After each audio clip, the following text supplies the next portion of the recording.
اللهم صل على سيدنا اللهم صل وسلم عليه.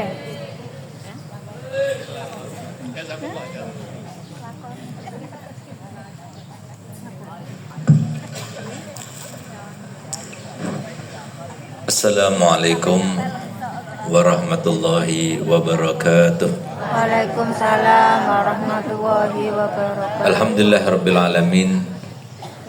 Wassalatu wassalamu ala asyrafil anbiya wal mursalin Sayyidina wa habibina wa syafi'ina wa nuri qulubina Muhammad Habibi rabbil alamin wa imamil ghurril muhajjalin wa ala alihi wa sahbihi ajma'in. Subhanaka la ilma lana illa ma 'allamtana innaka antal alimul hakim. Rabbi shrah li sadri wa yassir li amri wahlul 'uqdatam min lisani yafqahu qawli, amma ba'du. Yang sama-sama kita hormati, kita muliakan, kita taati, kita banggakan, dan kita selalu harapkan keberkahan dan syafaatnya kelak nanti di hari kiamat. Para alim, para kiai, para tokoh masyarakat, para habaib, wabil khusus Kiai Nur Khalis Mustari, Kiai Muhammad, Kiai Bambang, Kiai Rahmat, dan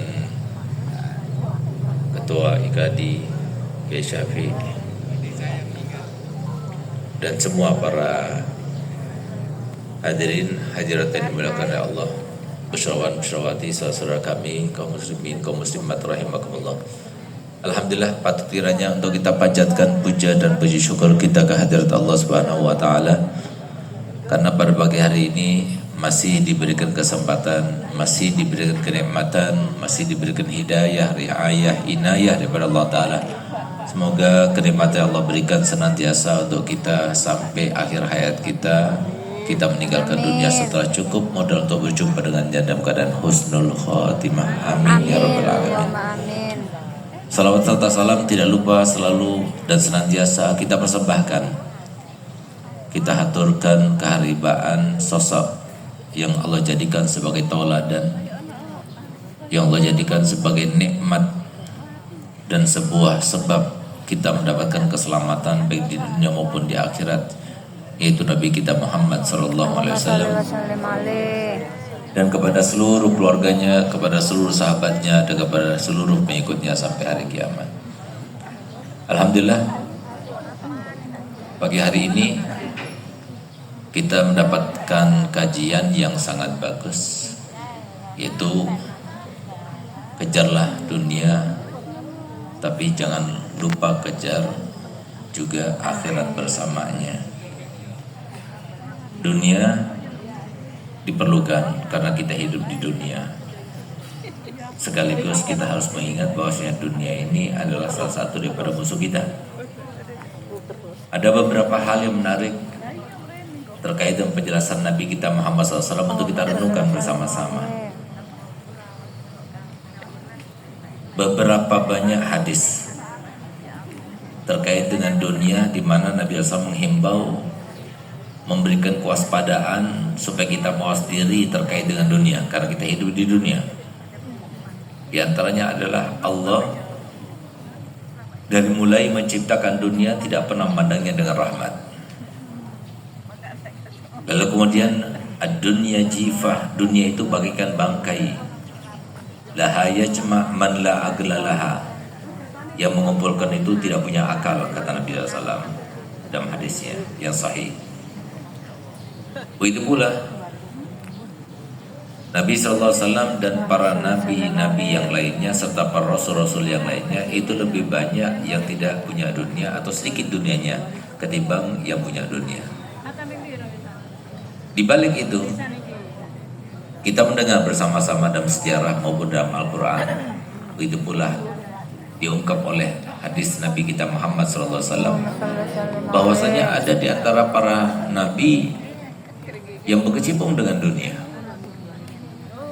Di antaranya adalah Nabi Allah Sulaiman alaihissalam, yang itu menjadi raja penguasa dunia baik ufuk timur maupun ufuk barat. semuanya dikuasai oleh Nabi Allah Sulaiman. Begitu pula Sayyidina Dzulqarnain.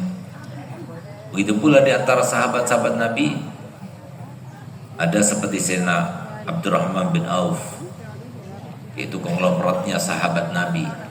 Sayyidina Utsman bin Affan, mantu sekaligus pengusaha yang selalu dipuji oleh Nabi, yang telah membeli surga dari Nabi sebanyak 2 kali. Radhiyallahu anhum wa arda. Di dalam suatu hadis Nabi SAW juga bersabda, nikmatud dunya inda rajulin saleh. Sebaik dunia kalau semua berada di tangan orang soleh. Berarti dari satu sisi dunia itu diperintahkan untuk kita waspada, tapi dari sisi yang lainnya kita dipuji ketika mempunyai dunia yang menjadi ladang untuk akhirat kita. Oleh karena itu maka di sini agama Islam itu adalah agama keseimbangan yang menyeimbangkan antara dunia dan akhirat. Karena ada 2 kelompok yang ekstrim, yang tidak bagus, yang tidak diajarkan, tidak pernah dihimbaukan oleh Nabi kita Muhammad SAW maupun dalam Al-Quran. Kelompok yang pertama sibuk dengan dunia, mabuk dengan dunia, sampai-sampai dia lupa bahwasanya dunia itu adalah mazra'atul akhirah, tempat kita menanam dan panennya nanti di akhirat. Dunia itu cuma media untuk kita mendapatkan ridha Allah dan akhirat kita. Sehingga apa? Dia lupa sholatnya, dia lupa kewajibannya, bahkan dia lupa bahwasanya diterjangnya itu adalah sesuatu yang diharamkan oleh Allah SWT, yang menjadi sebab kita mendapatkan murkanya. Ini adalah kelompok yang ekstrim yang pertama. Yang kedua, ya dia itu mendahulukan akhirat sampai kemudian menjadikan akhirat itu yang utama tanpa dia itu mengenal kepada dunia. Sampai dia itu menelantarkan keluarganya, tidak mengurusi mereka, tidak mencarikan nafkah untuknya, sehingga cukup sebagai landasannya Nabi SAW bersabda, kafa bil mar'i isman ayyudai amma yaqul atau mayaul. Cukup seseorang itu dianggap berdosa kalau dia itu menelantarkan keluarganya terkait dengan nafkahnya. Karena setiap orang itu bertanggung jawab. Seorang ayah bertanggung jawab kepada istri dan anak-anaknya. Begitu pula seorang suami mempunyai tanggung jawab kepada istrinya maupun keluarganya. Begitu pula seterusnya. Sehingga apa? Nggak mungkin seorang itu hidup tanpa dunia, dan tidak mungkin seorang itu hidup tanpa akhirat. Nah, itulah yang diajarkan oleh Nabi kita Muhammad SAW. Sehingga kita sekarang akan membahas bagaimana caranya kita menjalani kehidupan di dunia ini tanpa terpaut dengannya, tanpa terkait dengannya, tanpa terpancing dengannya, tapi orientasi utama kita itu adalah akhirat, bukan dunia. Bagaimana caranya? Yang pertama, kita harus ingat bahwasanya dunia ini adalah salah satu daripada musuh yang Allah siapkan untuk menguji dan mencoba kita. Selalu diingat bahwasanya kita punya 4 musuh. Yang pertama adalah setan. Itu sudah jelas, kita semuanya tahu.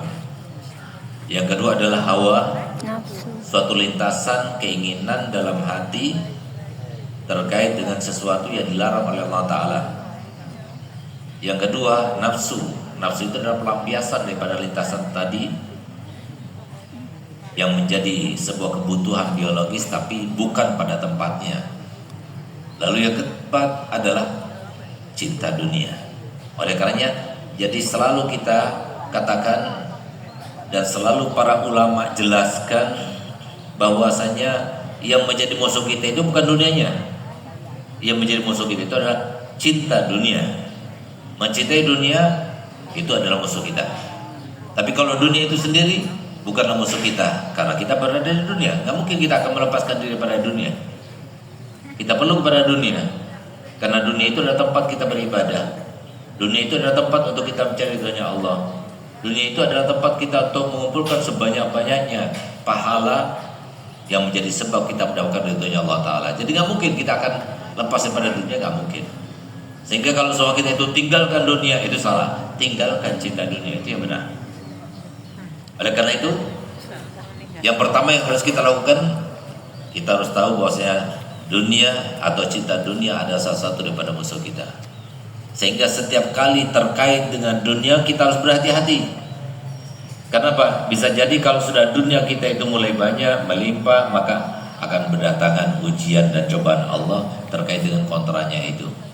Sehingga dunia itu akan menjadi sebab dia itu hanyut dengan cinta atau tidak. Itu adalah ujian. Oleh karenanya Allah Ta'ala firman, innal muluka idza dakhalu qaryatan afsaduha. Sesungguhnya raja-raja itu kalau sudah masuk dalam sebuah desa, maka desa itu akan menjadi rusak karenanya. Muluk itu diartikan oleh para mufassir itu adalah dunia. Diibaratkan oleh Allah Ta'ala bagaikan raja-raja yang berkuasa. Dunia seperti itu. Kalau kita tidak berhati-hati menghadapi dunia, maka bisa jadi dunia itu akan melekat, mencengkram dalam hati kita, sehingga tidak ada lagi yang namanya keimanan, tidak ada lagi yang namanya ketakwaan, tidak ada lagi yang namanya kasih sayang, tidak ada lagi yang namanya toleransi, dan tidak ada lagi semua sifat-sifat yang baik, yang positif dari diri manusia yang memang Allah ciptakan dengan seimbang. Semua manusia itu ada benih-benih kebaikan dan ada benih-benih keburukan. Maka ketika sudah cinta pada dunia, mengalahkan semuanya. Ayo kita lihat bagaimana kisah-kisah yang Allah ceritakan kepada kita dalam Al-Quran maupun oleh Nabi kita Muhammad SAW dalam hadisnya. Yang pertama, yang sudah jelas, ketika namanya disebut, maka yang terpikirkan adalah dunia. Bahkan sampai sekarang dan sampai hari kiamat pun tetap kita akan mencari. Apa itu? Harta karun. Kenapa harta karun itu dikejar-kejar, dicari-cari? Bahkan setiap negara yang hebat dia akan mencarinya. Di mana disimpan? Dan mereka meyakininya bahwasanya di dalam bumi kita itu tersimpan banyak hal. Sehingga kemudian dengan teknologi yang mereka punya, dia akan mencarinya. Keluarlah minyak, keluarlah timah, keluarlah hal-hal yang lainnya dari bumi ini. Nah, ini semuanya dalam rangka mencari harta karun itu. Siapa karun? Karun itu adalah kerabatnya Nabi Allah Musa AS, yang tadinya sebelumnya dia itu adalah seorang yang paling dekat dengan Nabi Musa. Dia seseorang yang ahli ibadah, dia seorang yang ahli masjid, dia seseorang ketika Nabi SAW menjelaskan penjelasannya, menyampaikan sebab-sebab keimanan dan ketakwaan, maka beliau berada di paling depan, berada di garda terdepan.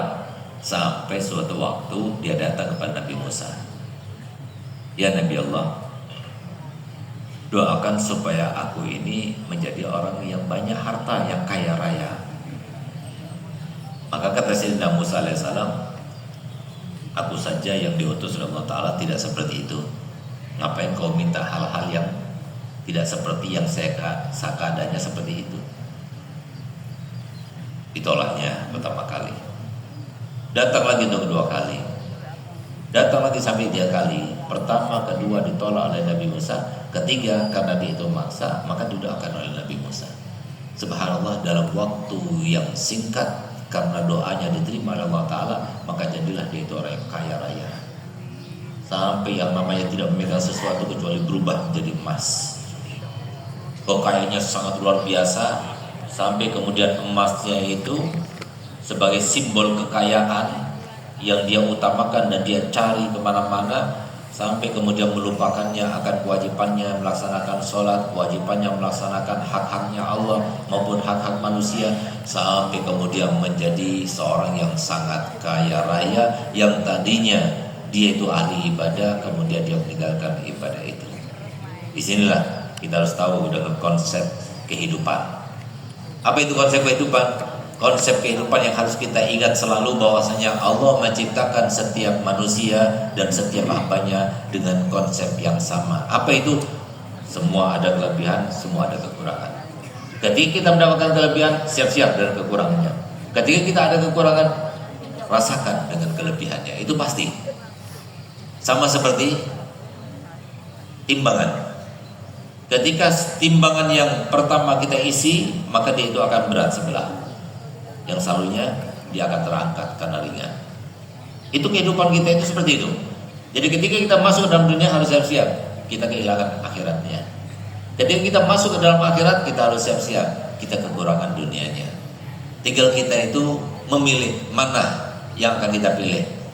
Lihat bagaimana Qarun yang tadinya orang terdekat kepada Nabi Musa, kerabatnya Nabi Musa, ahli ibadah utamanya pertama kalinya, tapi kemudian dia berubah sampai menjadi kufur kepada Allah Ta'ala, sampai dia melupakan pernah meminta doa kepada Nabi Musa, sampai dia lupa bahwasanya dia pernah mendengarkan wejangan semua wejangan yang dia itu hafal, ingat, hilang semuanya. Dan ternyata Qarun itu bukan kisah pertama dan terakhir, tapi ternyata Qarun berikutnya setiap zamannya selalu ada. Kita bisa buktikan, kita bisa lihat bagaimana dunia itu menjadikan seorang manusia lupa akan keimanan dan ketakwaan. Dunia itu kemudian dijadikan segala-galanya, bahkan kemudian dunia itu dijadikan sebagai Tuhannya. Itulah kata Nabi SAW, kam min abdid dinar, berapa banyak orang yang menghamba kepada dinar, kepada dunia maksudnya. Itu satu contoh yang disebutkan dalam Al-Quran, itu Qarun. Dan semoga kita terlepas daripada sifat-sifat yang ada di dalam diri Qarun, dan kita selamat daripada cinta kepada dunia. Tapi dunia kita banyak melimpah, tapi dunia kita menjadi sebab kita mendapatkan ridhonya Allah Ta'ala. Amin ya rabbal alamin. Yang kedua, salah satu sahabat Nabi yang diceritakan oleh Nabi, yang kemudian namanya abadi di antara sahabat Nabi karena mengingat kejadian yang terjadi di zaman Nabi, zaman Sayyidina Abu Bakar dan zaman Sayyidina Umar.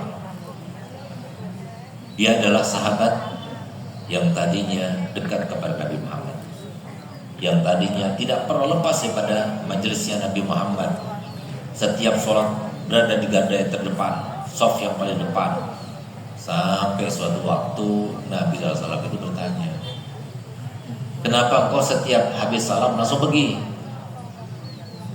Kenapa gak tunggu dulu sampai aku selesai berdoa, selesai membaca zikir dan sebagainya, selesai kau mendengarkan nasihat-nasihat dari aku, tapi setiap habis salam kamu langsung buru-buru pergi?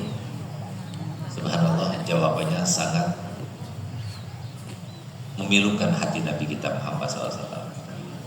Katanya, ya Rasulullah, aku ini setelah salam langsung pulang, bukan karena aku tidak mau mendengarkan doamu, tapi aku harus pulang karena aku takut sampai istriku tidak melaksanakan sholat, ketinggalan waktu, kehabisan waktu, karena baju yang akan dipakainya untuk melaksanakan sholat adalah baju ini. Sehingga aku pulang untuk supaya melepas baju, untuk supaya dipakainya. Dari saking gak punyanya, dari saking fakirnya seperti itu. Sampai kemudian dia berkata, kalau begitu ya Rasulullah, tolong doakan kepada Allah Ta'ala supaya aku itu luas rezekinya, luas dunia, sehingga tidak jadi seperti ini. Apa kata Nabi SAW? Isbir walakal jannah, sabar, kamu akan mendapatkan surga. Maka dia pulang. Lalu hari berikutnya, beberapa saat kemudian dia datang lagi kepada Nabi SAW. Ya Rasulullah, doakan. Sama seperti Qarun persis. Jadi ternyata setiap zaman itu ada Qarun berikutnya. Dan semoga kita bukan termasuk Qarun di zaman ini. Amin. Kita mendapatkan harta benda yang banyak, melimpah, tapi tidak sampai mempunyai sifat seperti Qarun dan orang-orang itu. Akhirnya minta lagi kepada Nabi. Lagi-lagi Nabi SAW itu 2 kali dia mengatakan, Usbur walakal jannah, sabarlah, kamu akan mendapatkan surga. Pulang, datang ketiga kalinya, memaksa kepada Nabi kita Muhammad SAW untuk didoakan. Karena kenapa Nabi SAW mengatakan sabar, kamu akan masuk surga? Karena dia Nabi SAW tahu bahwasanya dia tidak akan lewat daripada ujian dunia ini. Maka kemudian setelah dihitung maksa sampai 3 kalinya, mungkin itu ada sesuatu yang sudah ditakdirkan Allah Ta'ala untuk menjadi tauladan bagi umat selanjutnya. Maka kemudian kata Nabi SAW, diberikan 2 kambing.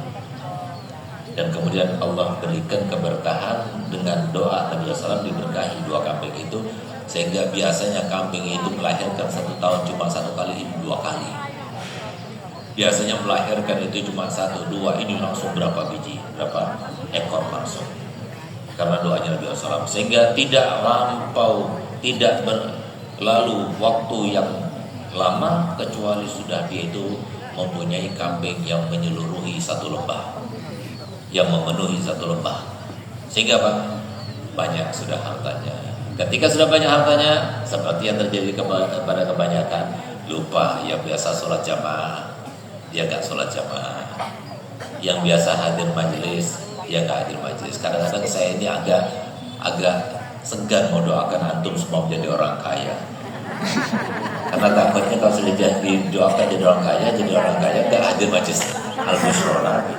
Takutnya seperti itu. Ini contohnya nih, hanya terus menjauh sampai akhirnya nggak sholat, sampai akhirnya nggak zakat. Nabi SAW berkali-kali mengirim utusan, bukan cuma sekali, tapi sampai 3 kali Nabi SAW mengirim utusan, keluarkan zakatnya. Dia keluarkan zakatnya. Nabi SAW minta kepada fulan ini untuk sebagian daripada harta yang diberikan kepada Nabi Muhammad SAW untuk perjuangan dan sebagainya. Lagi-lagi dia tidak, bahkan dia tidak mengakui bahwa ini adalah keberkahan doanya Nabi. Dia lupa itu semuanya. Nah ini dunia itu seperti itu. Jadi hati-hati betul. Nah, jadi kita bukan mengatakan jangan cari dunia, jangan kita usahakan dunia, silahkan cari dunia. Karena Allah Ta'ala mengatakan, tapi jangan sampai jadikan orientasi. Jadi dunia itu adalah ujian daripada Allah Ta'ala untuk kita. Kata Nabi SAW, ad-dunya hilwatun khadirah. Dunia itu adalah bagaikan warna hijau. Seperti tumbuh-tumbuhan yang warna hijau enak dipandang, tapi ingat kata Nabi SAW itu sangat menjerumuskan. Sehingga yang kedua, setelah kita tahu bahwasanya dunia itu adalah salah satu daripada musuh Allah yang menciptakan. Kenapa? Bukan dunianya, tapi cinta dunia. Silakan kita hidup di dunia, tapi jangan dicintai. Contohnya seperti uang. Ya. Uang itu yang paling menyenangkan kita kan yang warnanya merah, ya kan?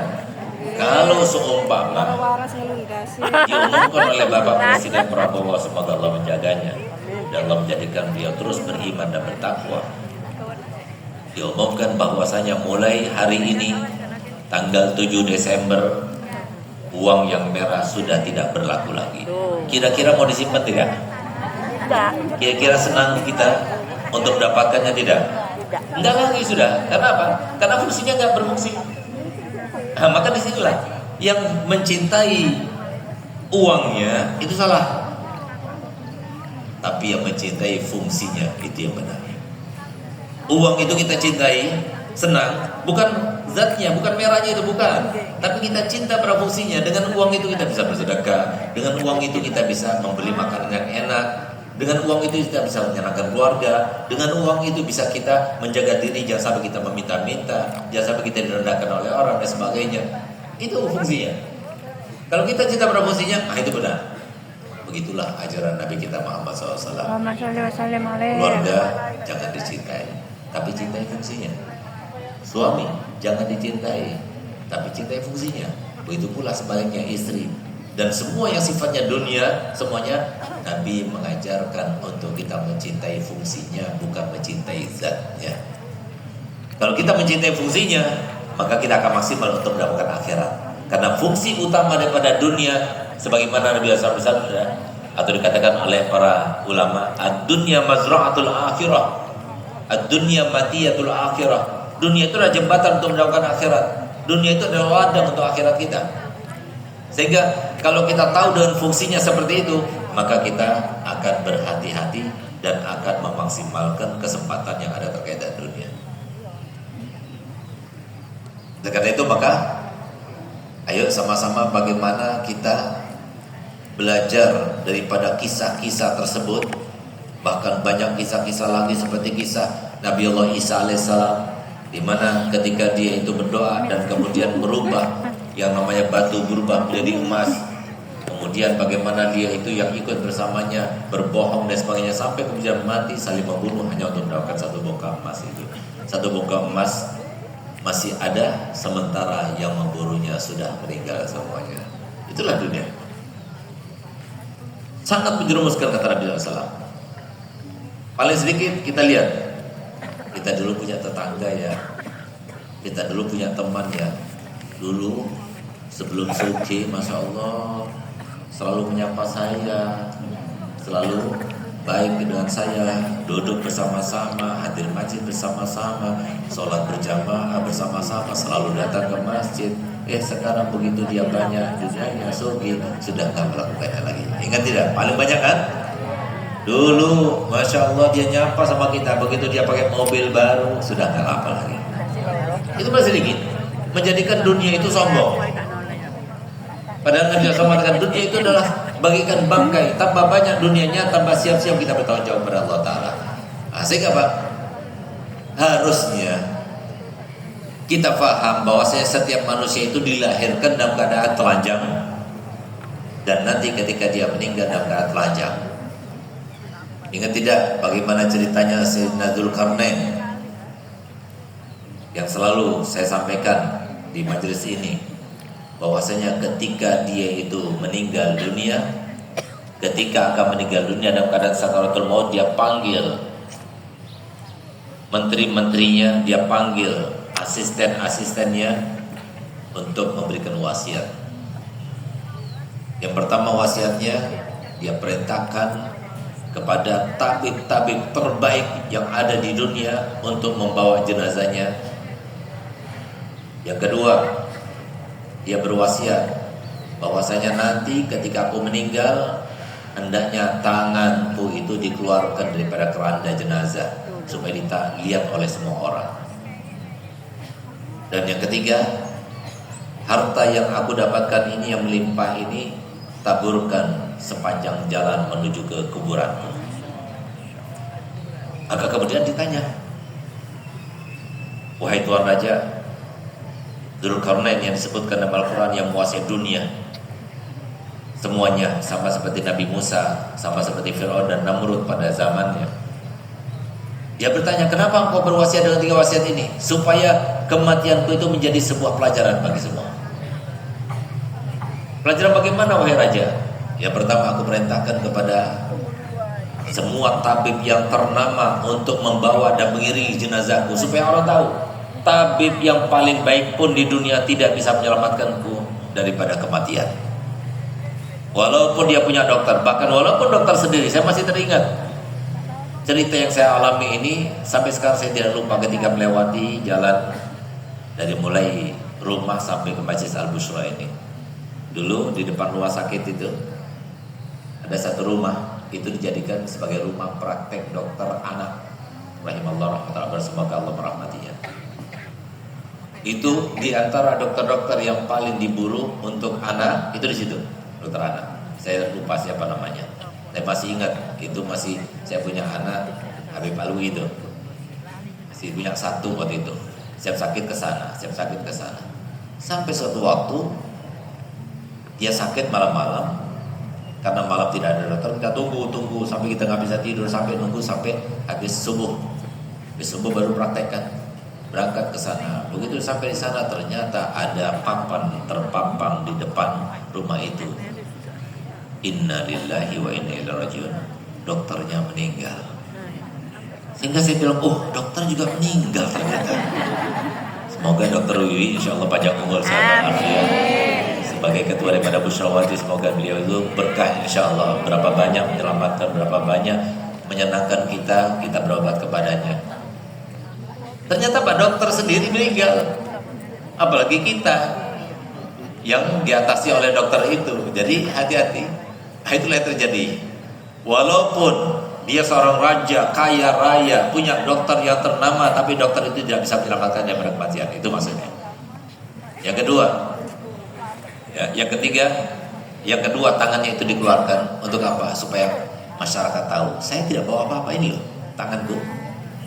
Ditampakkan, dikeluarkan begitu dari kerandanya supaya orang tahu, saya tidak bawa apa-apa. Ke kuburan tidak bawa apa-apa. Lalu kemudian dunianya ditaburkan sehingga orang itu berebutan untuk mendapatkannya supaya tahu, saya tidak mendapat apa-apa. Itulah dunia. Dunia itu ternyata bukan milik kita, tapi yang benar sesuai dengan firman Allah Ta'ala dan sesuai dengan sabda Nabi kita Muhammad SAW, itu adalah titipan saja. Sehingga Allah Ta'ala mengingatkan kita, yang di dunia ini ketika kita tertimpa musibah, supaya kita ingat selalu itu bukan punya kamu. Jangan terlalu mendalam. Rasa penyesalan jangan terlalu mendalam. Rasa kehilangan jangan terlalu mendalam, karena itu cuma titipan. Sama seperti HP saya ini, saya titipkan untuk merekam saya supaya masuk di IG. Siapa tahu di situ bermanfaat untuk mereka yang melihat saya dari IG itu. Saya titipkan. Lalu kemudian ternyata setelah selesai majelis ini hilang, misalnya diambil orang misalnya. Yang sedih siapa? Dia apa saya yang sedih? Harusnya yang sedih, dia nggak perlu sedih. Kenapa? Bukan milik dia, cuma dititipi saja. Nah ini yang terjadi seperti itu. Makanya Nabi SAW mensunnahkan untuk setiap kali kita tertimpa musibah terkait dengan dunia, kita membaca inna lillahi wa inna ilaihi rajiun. Allahumma asibni fi musibati wa akhlif li khairan minha. Kata Nabi, setiap orang terkena musibah di dunianya, kehilangan dunia, kehilangan orang dicinta, lalu kita membaca doa ini, maka pasti Allah akan berikan pahala dan Allah akan menggantikan yang hilang dengan yang lebih baik daripada yang diambil. Itu. Jadi sunnah. Untuk apa? Supaya mengingatkan kita ketika kita tertimpa musibah, langsung ingat bahwa kita semua ini bukan milik kita. Kita tidak memiliki. Kita hanya memiliki kesempatan punya harta benda, kesempatan punya keluarga, kesempatan punya suami, kesempatan punya istri. Mereka itu adalah kesempatan kita. Tapi bukan kita miliki, tidak sama sekali. Boleh kita menjual tangan kita. Dalam syariat Islam nggak boleh. Mata kita nggak boleh, karena bukan milik kita. Bagaimana kita akan menjualnya? Di dalam Islam nggak boleh kita donor, itu nggak boleh. Kalau darah karena ada berganti itu diperbolehkan, tapi organ-organ yang tidak tergantikan itu tidak boleh. Nah, kenapa? Karena kita tidak memiliki. Bagaimana kita akan menjual yang bukan milik kita? Nah, jadi kalau kita melihat dunia itu sebagai amanah saja, titipan saja daripada Allah Ta'ala untuk kita menggunakannya, sebagaimana disebutkan oleh Nabi SAW, bahwasanya setiap hari itu ada malaikat yang pagi dan sore bergantian untuk mendoakan. Apa doanya? Doanya adalah semoga Allah tambah rezeki orang yang selalu menafkahkan hartanya, dan semoga Allah memusnahkan rezeki yang menahan dan pelit dengan hartanya. Itu sudah doanya malaikat. Itu sengaja turun setiap waktu sampai sore. Sore ganti lagi malaikatnya. Kemudian mendoakan sampai pagi, seperti itu. Sehingga kalau kita setiap hari kita mengeluarkan, maka kita akan bertambah rezekinya. Tapi kalau setiap hari, pada hari itu kita tidak mengeluarkan, berarti kita dapat doanya malaikat itu. Sehingga di sini kita paham, ternyata apa? Ternyata rezeki itu adalah sesuatu yang Allah titipkan. Kalau seumpama itu bermanfaat, Allah biarkan. Tapi kalau tidak bermanfaat, maka Allah akan ambil, akan berikan pada yang lainnya. Oleh karenanya, coba lihat. Kita sering sekali mendengar orang kaya, tapi kekayaan itu biasanya tidak abadi.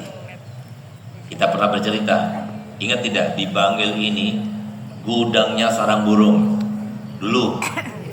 Ya dulu. Sampai kita masih ingat ada salah satu toko yang berjajar di sini, kita nggak saya sebutkan.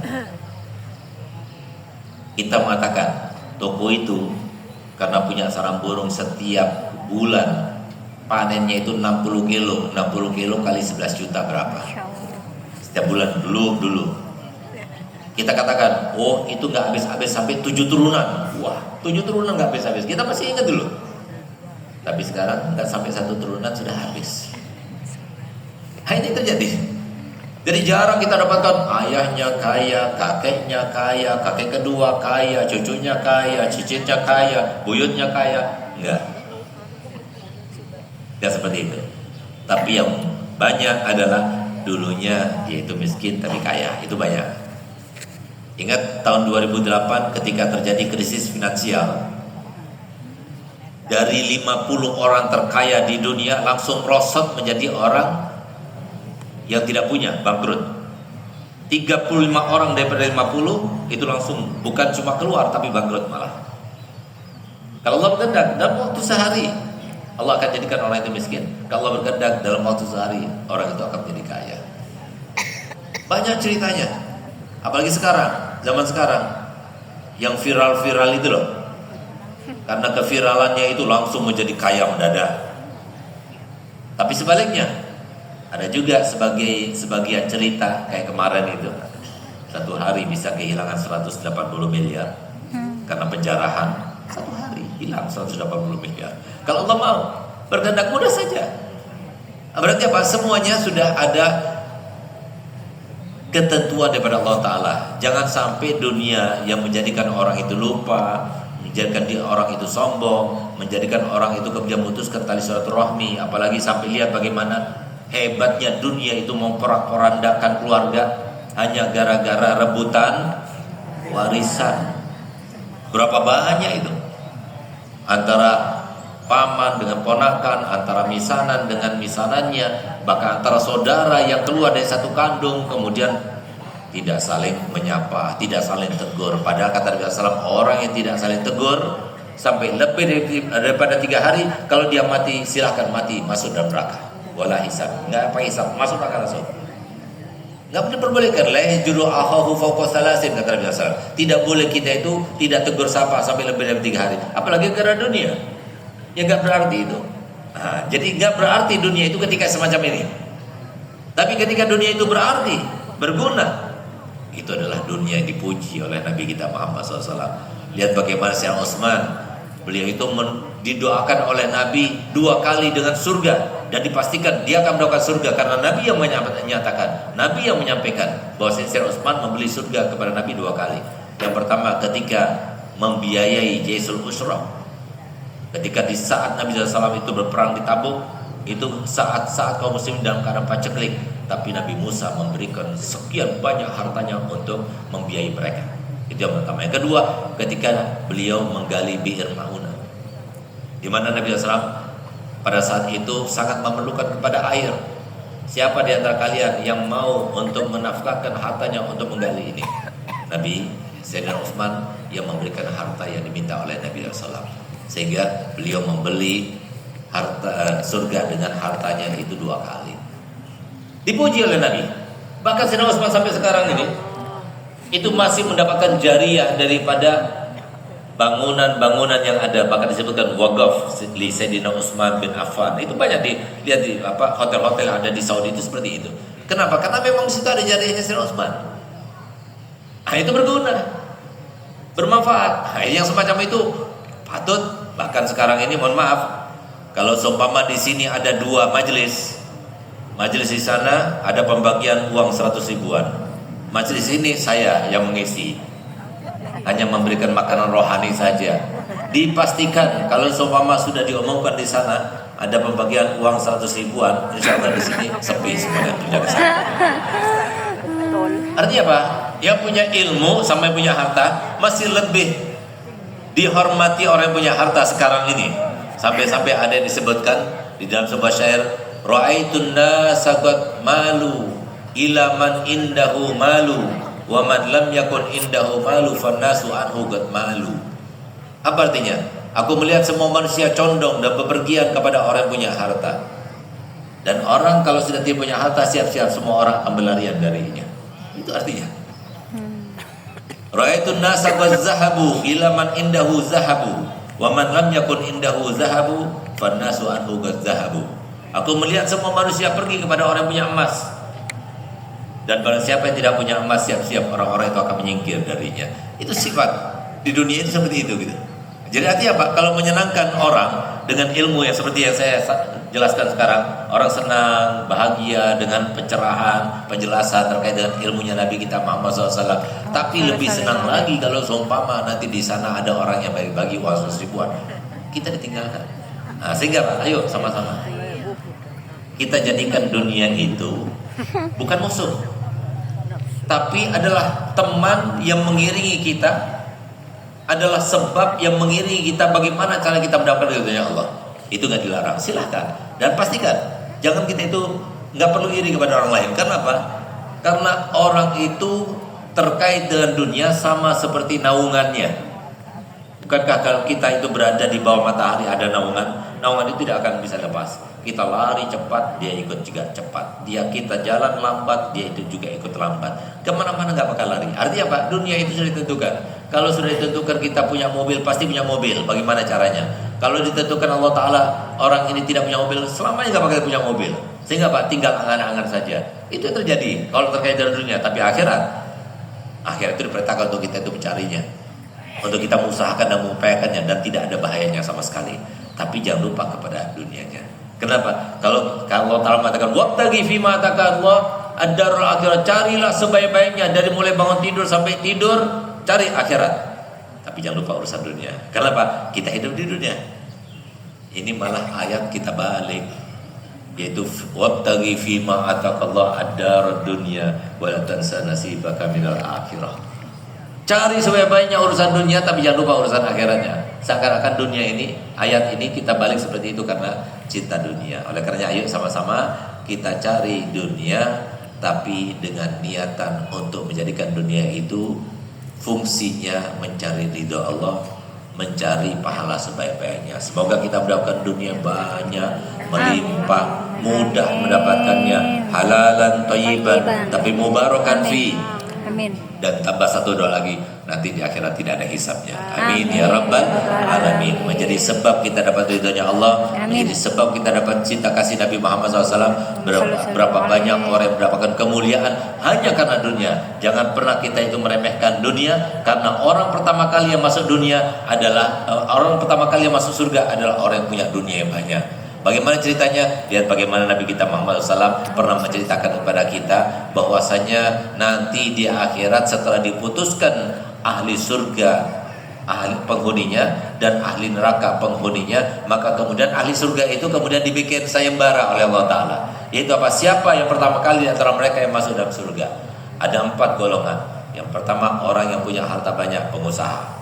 Yang kedua, orang ahli ibadah. Yang ketiga, seorang yang syahid meninggal dunia. Dan yang keempat adalah orang para ulama. Dimulai dari orang yang kaya, dibilang kami yang berhak mendapatkan surga karena berapa banyak dengan uang kami menyenangkan orang, berapa banyak dengan uang kami mengabulkan hajat orang, berapa banyak dengan uang kami membawa orang itu ke dokter dan sebagainya. Kami yang berhak. Nah, baik, kata malaikat, sebelum kamu itu menyatakan keinginan kamu itu, kami akan menanyakan dulu alasannya. Apa itu? Kenapa kamu itu berhak untuk mendapatkan dunia? Baik, kamu sudah menyatakan alasannya, karena kami menggunakan dunia itu untuk mendapatkan ridhonya Allah Ta'ala. Tapi dari mana kamu tahu bahwasanya kalau kita menggunakan dunia kita akan mendapatkan ridho Allah dan masuk dalam surga? Dari ulama. Berarti semua kemuliaan yang kamu dapatkan berada di dalam catatan para ulama. Lalu kemudian, kalau begitu kami ahli ibadah, orang kedua. Kenapa kamu merasa bahwa diri kamu itu berhak untuk masuk dalam surga duluan? Lihat, karena kami punya waktu, kami punya energi, kami punya kekuatan, semua kami gunakan untuk ibadah. Siang hari kami berpuasa, malam hari kami melaksanakan salat semalaman suntuk. Kami yang berhak untuk masuk dalam. Ditanya lagi oleh malaikat, dari mana kamu tahu bahwasanya kalau kamu gunakan energi kamu, waktu kamu untuk beribadah, kamu dapat surga? Dari ulama. Berarti semua kebaikan kamu berada di dalam ulama. Lalu yang ketiga para syuhada. Kami berhak, kami punya nyawa cuma satu. Kalau harta banyak, kalau kekuatan bisa berganti-ganti, tapi nyawa ini satu lembar nyawa ini pun kami gunakan untuk meraih ridhonya Allah. Kami yang berhak untuk masuk surga. Ditanya lagi oleh malaikat, dari mana kamu tahu kalau kamu mati dalam keadaan syahid kamu akan mendapatkan ridhonya Allah, kamu mendapatkan surga? Dari ulama. Berarti semua kenikmatan dan kebaikan kamu itu ada di dalam diri ulama. PD ulamanya. Wah, berarti kita ini insya Allah masuk surga duluan. Hanya, ya sudah, nggak usah ditanya, kita masuk surga duluan. Tetap ditanya oleh malaikat, dari mana kamu itu mendapatkan harta waktu kamu cari ilmu? Memang kamu sibuk ilmu, cari ilmu kesana kemari, cari ilmu sampai kamu punya ilmu. Dari mana kamu itu mendapatkan harta? Dari mana kamu makan? Siapa merangkai kamu? Maka kemudian dikatakan dari orang kaya. Baik, ketika kamu jadi orang alim, kamu sibuk mengajar, kamu sibuk berdakwah, dari mana kamu dapat uang? Tanya lagi, dari orang kaya. Makanya kan, mohon maaf, sedekah paling besar itu pahalanya itu pada orang alim, kepada para ulama. Jadi sedekah itu ada 5 tingkatan, ada sedekah dan 10 hasanah. Sedekah kepada orang biasa, sehat, bisa kerja, itu sedekah 10 hasanah. Ada sedekah dengan 30 hasanah. Sedekah pada orang yang cacat, nggak bisa kerja lagi, sudah tua dan sebagainya. Nah itu sedekah 30 hasanah. Ada sedekah dengan 100 hasanah, sedekah pada kerabat kita. Ada sedekah dengan 300 hasanah, sedekah pada orang tua kita, kakek, nenek kita. Dan ada sedekah yang paling besar pahalanya, yaitu sedekah pada para ulama. Sedekah para ulama inilah yang menjadikan mereka itu nanti, para orang kaya-kaya itu masuk dalam surga. Kenapa? Ulama dia sibuk, nggak mungkin dia itu kerja juga, nggak mungkin, karena dia itu sibuk dengan akhiratnya. Nah, makanya kata Nabi, kata malaikat, kalau begitu semua hasanat kamu para ulama ada di dalam diri para agniya itu. Akhirnya pertama kali yang masuk dalam surga adalah orang kaya. Tapi harus diingat, orang kaya itu hisabnya yang paling panjang. Nah, oleh karenanya yang paling afdal gimana Ustaz? Jadi alim juga, kaya juga, tanpa hisab masuk surga. Nah, itu semoga kita seperti itu insyaallah. Semoga kita semuanya dilimpahkan harta yang banyak, melimpah, tapi tidak ada hisab di akhiratnya. Dan dengan harta kita tidak sampai menjadi sombong, tidak sampai bersifat karena yang tidak baik, dan kita meraih ridhonya Allah Ta'ala dengan dunia kita. Amin ya rabbal alamin.